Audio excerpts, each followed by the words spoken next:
अस्सलाम वालेकुम जी। मेरा नाम डॉक्टर अली शानदार दुरानी है। मैं एक यूरोलॉजिस्ट और किडनी ट्रांसप्लांट सर्जन हूँ और मेल सेक्सुअल हेल्थ डिजीज़ को भी डील करता हूँ।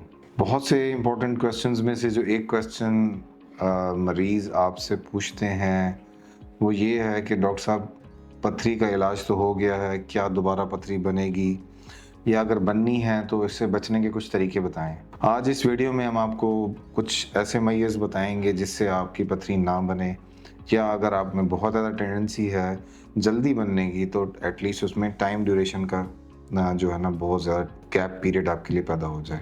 देखें, पथरी की ना बनने के लिए आपने दो इंपॉर्टेंट चीज़ें याद रखनी है। पथरी ना बनने के लिए एक तो है जनरल मैयर्स, यानी कि कुछ ऐसे तदारुक जो कि आप घर में भी आराम से भी कर सकते हैं और ये सब के लिए होते हैं। और कुछ होते हैं स्पेसिफिक मैयर्स, वो डिपेंड कर रहे होते हैं कि स्टोन किस तरह का है, किस स्टाइल का है, किस टाइप का है, और फिर अकॉर्डिंगली उस हिसाब से बंदा स्पेसिफिक मैयर्स लेता है। तो जनरल मैयर्स यानी कि वो तदारुक जो कि आप अमूमी तौर पे आम लोग भी कर सकते हैं, वो लोग भी कर सकते हैं जिनको कभी भी स्टोन नहीं बना और फ्यूचर में ना बने तो वो कर सकते हैं।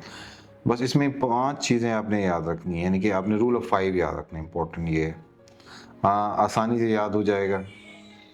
5 चीज़ों में सबसे पहला जो नंबर है वो है पानी का इस्तेमाल। कितना इस्तेमाल करना चाहिए? लोग परेशान होते हैं, सवाल पूछते हैं जी कितना पानी पीना चाहिए, गर्मियों में कितना पीना है, सर्दियों में कितना पीना है। बहुत ही आसान सा तरीका है कि आपकी जो बॉडी की रिक्वायरमेंट है पानी की वो दोनों मौसमों में बदल जाती है। गर्मियों में आपको चूँकि टेम्परेचर रेज़ होता है, बॉडी के टेम्परेचर को मेंटेन करने के लिए पानी का इस्तेमाल होता है।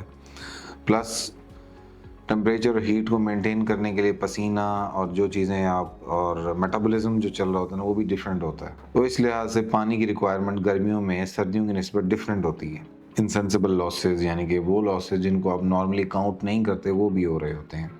तरीकाकार क्या है, कितना पानी पीना चाहिए? रफ़ अंदाज़ा ये है कि आप एक 1.5 लीटर की बोतल लें खाली, उसमें 24 घंटे का पेशाब जमा करें।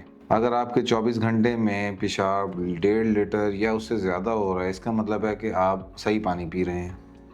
लेकिन अगर आपका पेशाब की मिकदार 1.5 लीटर से कम आ रही है, इसका मतलब है कि आप अंडर हाइड्रेटेड हैं, यानी कि आप पानी की भी आपको कमी है।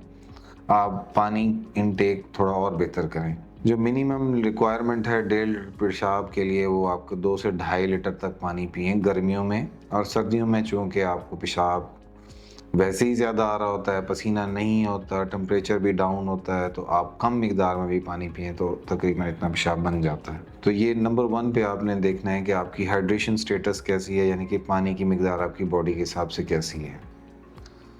नंबर 2, नमक का इस्तेमाल। नमक स्टोन बनने वाले डिजीज़ेज़ में हमेशा कम इस्तेमाल करना चाहिए। अब लोग कहते हैं जी हम तो बहुत हल्का नमक खाते हैं, हम ये करते हैं, हम वो करते हैं, लेकिन अगर आप अपनी नॉर्मल रूटीन पे फोकस करें तो आप सिर्फ अपनी खुराक, वो वाली खुराक जो घर में खाते हैं उसमें नमक नहीं होता। आप स्पेशली जब ये मॉडर्न एरा है, फास्ट फूड का इस्तेमाल, मसाले वाली चीज़ें, अब ईद उल अज़हा गुज़री है तो उसमें भी आपने बहुत सी मसाला जात का इस्तेमाल किया होता है, तो उसमें नमक की काफ़ी ज़्यादा मिक़दार मौजूद होती है। सोडियम जो है ना, बेसिकली नमक का जो एक पार्ट है, वो स्टोन बनने में बड़ा इम्पोर्टेंट किरदार अदा करता है। जो मरीज़ प्रोन टू स्टोन हो, यानी कि स्टोन जिनको ज़्यादा बनता है, पथरी ज़्यादा बनती है, उन्हें चाहिए कि अपने नमक की मिक़दार को आहिस्ता-आहिस्ता कम करें और नॉर्मल मिक़दार से भी उसको नीचे की तरफ ले आएँ ताकि आपके स्टोन बनने की चांस कम हो जाएँ। नमक ना सिर्फ आपके स्टोन बनने में इम्पोर्टेंट किरदार अदा करता है बल्कि ब्लड प्रेशर के मरीज़ आपको बना सकता है, तो इसके डुअल फ़ायदे हो जाएंगे। आप हाइपरटेंशन से भी बचेंगे और आप स्टोन बनने की टेंडेंसी से भी कम हो जाएंगे। नंबर 3 है कैल्शियम। अच्छा, कैल्शियम के बारे में मुख्तलिफ राय हैं। जो मेरी राय है वो हो सकता है डिफरेंट डॉक्टर से मैच ना करे। लोग कहते हैं जी कैल्शियम को कम करना चाहिए, जबकि मेरे नज़दीक कैल्शियम आप नॉर्मल मिकदार में ले सकते हैं जैसे आप ले रहे हैं। हमारी ज़्यादातर पॉपुलेशन दिन में 1 आध गिलास दूध पी लेगी या 2 गिलास दूध पी लेगी, इससे ज़्यादा क्या पिएगी। कैल्शियम ऑक्सलेट बहुत ही कॉमन स्टोन है जिसकी वजह से लोगों के जहन में होता है जी कैल्शियम खाने से स्टोन बनते हैं, जबकि मेरे नज़दीक calcium is a good binder for oxalate. Calcium oxalates के साथ अच्छा बॉन्ड बनाता है। अगर आप कोई ऐसी खुराक खा रहे हैं जिनके अंदर ऑक्सलेट है तो वो आंतों में ही उसके साथ बॉन्डिंग कर लेता है और वो उसको ब्लड में एब्जॉर्ब भी नहीं होने देता और पखाने के रास्ते से ही आपके ऑक्सलेट्स निकल जाते हैं। इस लिहाज से calcium is a good protector until unless यहाँ के आपको कोई ऐसी बीमारी है जिसमें आपकी जिस्म से हड्डियाँ कमज़ोर हो रही हैं, बोन मिनरलाइजेशन डीमिनरलाइजेशन होना शुरू हो गई है और आपको जिस्म के जो कैल्शियम ब्लड में ज़्यादा हो गया है वो पेशाब से निकलता है, तब जाके आपके स्टोन बनने के चांसेस बढ़ जाते हैं। अदरवाइज़ अगर आप एक नॉर्मल इंसान हैं, आपको कोई ऐसी खुदा ना खास्ता बीमारी नहीं है, तो कैल्शियम नॉर्मल मिकदार में आप ले सकते हैं और रादर ये प्रोटेक्टिव होते हैं। नंबर 4, गोश्त, प्रोटीन। प्रोटीन के बारे में बहुत सी मिथ्स हैं, यानी कि फ़र्ज़ी कहानियाँ पैदा की गई हैं। प्रोटीन हमारे जिस्म की एक ख़ास रिक्वायरमेंट हमेशा रहती है क्योंकि हमारा जिस्म खुद प्रोटीन से बना हुआ है। ब्रेकआउट, वियर एंड टियर जिस्म में सारा दिन चल रहा होता है। अगर हम गोश्त की मिकदार कम कर दें तो हमारे जिस्म को भी आहिस्ता आहिस्ता एनर्जी कम होना शुरू हो जाती है। स्टोन बनने में इसका रोल ज़रूर है, लेकिन हर किस्म का गोश्त जो है ना वो स्टोन नहीं बनाता। यहाँ पे भी कुछ चीज़ें मैं क्लियर कर दूँ।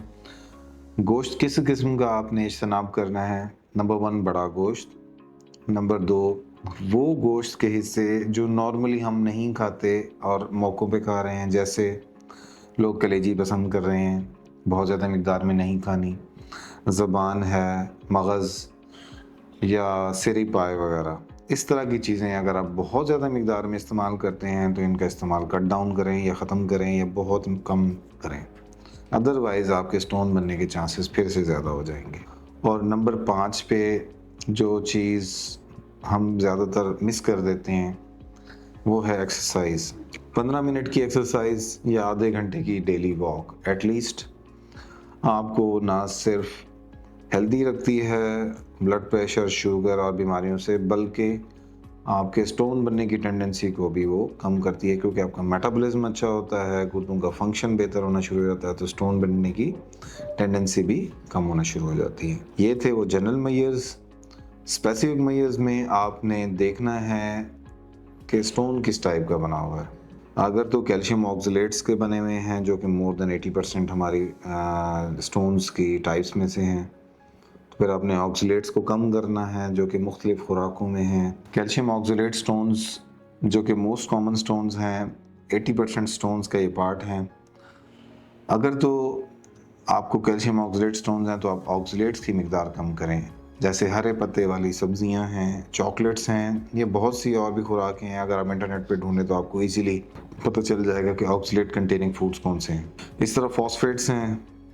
यूरिक एसिड स्टोन्स में आपने यूरिक एसिड टाइप ट्रीटमेंट शुरू करनी है जिसकी कुछ दवाइयाँ होती हैं ताकि आपके ब्लड का यूरिक एसिड लेवल नॉर्मल हो, नीचे आए और आहिस्ता आहिस्ता आप स्टोन बनने से दूर होना शुरू हो जाएं। सिस्टीन स्टोन्स जेनेटिक स्टोन्स होते हैं, उसके लिए बहुत ज़्यादा डिफरेंट टाइप ऑफ ट्रीटमेंट है, वो आपको इस्तेमाल या करनी पड़ती है। अलगर्ज ये है कि आपको अगर पता है कि आपका स्टोन किस टाइप का है तो आप उसी हिसाब से अपनी डाइट मॉडिफिकेशन या लाइफस्टाइल को चेंज करके उन स्टोन से बच सकते हैं।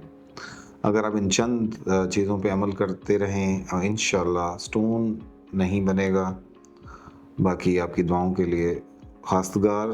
Thank you so much doctor Ali Shandar Durrani. अल्लाह हाफ़िज़।